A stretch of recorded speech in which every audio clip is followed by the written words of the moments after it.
कैसे इन चुनावों का सेंटर पॉइंट बन गया है नंदीग्राम, ये जरा अब आप जान लीजिए। पूरे बंगाल में जबरदस्त फैन फॉलोइंग है और शुभेंदु अधिकारी की भी। शुभेंदु के जाने के बाद नंदीग्राम पर फोकस जो है वो बढ़ा है, क्योंकि यहां पर सीधी टक्कर हो गई है और बंगाल विधानसभा चुनावों का सबसे दिलचस्प मुकाबला नंदीग्राम में ही होने जा रहा है, ममता बनर्जी और शुभेंदु अधिकारी के बीच में। दीदी का डेरा, पूरे बंगाल में जबरदस्त फैन फॉलोइंग है ममता बनर्जी की। बंगाल में सबसे बड़ा राजनीतिक चेहरा है, मुख्यमंत्री है ममता बनर्जी, इससे तो कोई इनकार कर ही नहीं सकता। लेकिन शुभेंदु का घेरा कैसा है यह भी देखिए। ममता के सबसे करीबी और पुराने सिपाहसलार हैं शुभेंदु अधिकारी। याद कीजिए नंदीग्राम का वो आंदोलन 2007 में जिस तरह से ममता बनर्जी ने पूरी दमखम से इस आंदोलन को आगे बढ़ाया, उसका भी बड़ा चेहरा ममता बनर्जी के बाद शुभेंदु अधिकारी ही तो थे। तो शुभेंदु के जाने के बाद नंदीग्राम पर फोकस इसीलिए जरूरी हो गया है। टीएमसी की मुखिया ममता बनर्जी इसीलिए मजबूर हो गई हैं नंदीग्राम में डेरा डालने के लिए।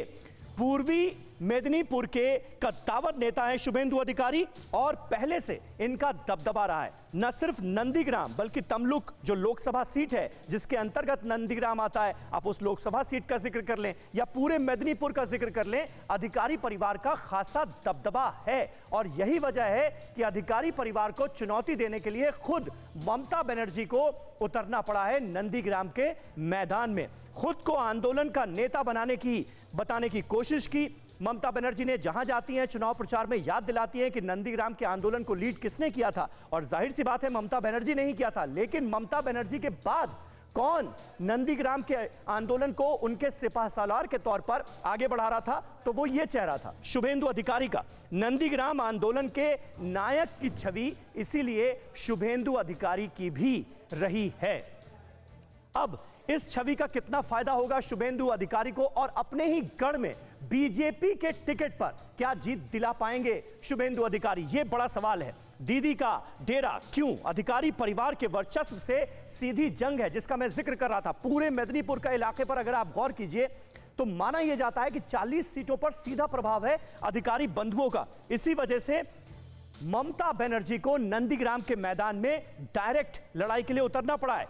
65 विधानसभा सीटों पर परिवार का प्रभाव माना जाता है। अगर कुल मिलाकर पूरे बंगाल की पिक्चर पर हम गौर करें तो नामांकन के दिन घर लिया, हर महीने आने का वादा किया। ममता बनर्जी ने बाकायदा यहां पर किराए पर घर लिया है और उसी वक्त ये संकेत दे दिए थे कि अब नंदीग्राम में ज्यादा वक्त गुजरेगा ममता बनर्जी का। वहीं शुभेंदु अधिकारी, आपको याद होगा कैसे उन्होंने हमला बोला था। उन्होंने कहा कि उनको तो किराए पे घर लेना पड़ रहा है, मेरा घर तो यहीं पर है, मैं यहाँ का लोकल लीडर हूं।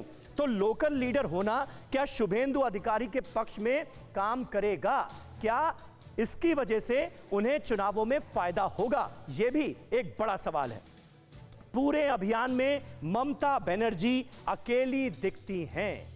टीएमसी की तरफ से जो सबसे बड़ा चेहरा है और सबसे मजबूत चेहरा है वो मैदान में है और चोट लगने के बावजूद पूरी जोर शोर से अपने अभियान को आगे बढ़ा रही हैं ममता बनर्जी। वहीं ग्राउंड पर पूरा अधिकारी परिवार मौजूद है शुभेंदु अधिकारी के लिए। और आप देखिए भारतीय जनता पार्टी के केंद्रीय नेतृत्व के जो आला नेता हैं वो किस तरह से शुभेंदु अधिकारी के पक्ष में प्रचार करने के लिए वहां पहुंच रहे हैं। और अभी हमने थोड़ी देर पहले ही आपको बताया 30 मार्च को गृह मंत्री अमित शाह भी शुभेंदु अधिकारी के लिए रोड शो करेंगे। परवाह देश की, सोमवार से शुक्रवार रात 10 बजे TV9 भारतवर्ष पर।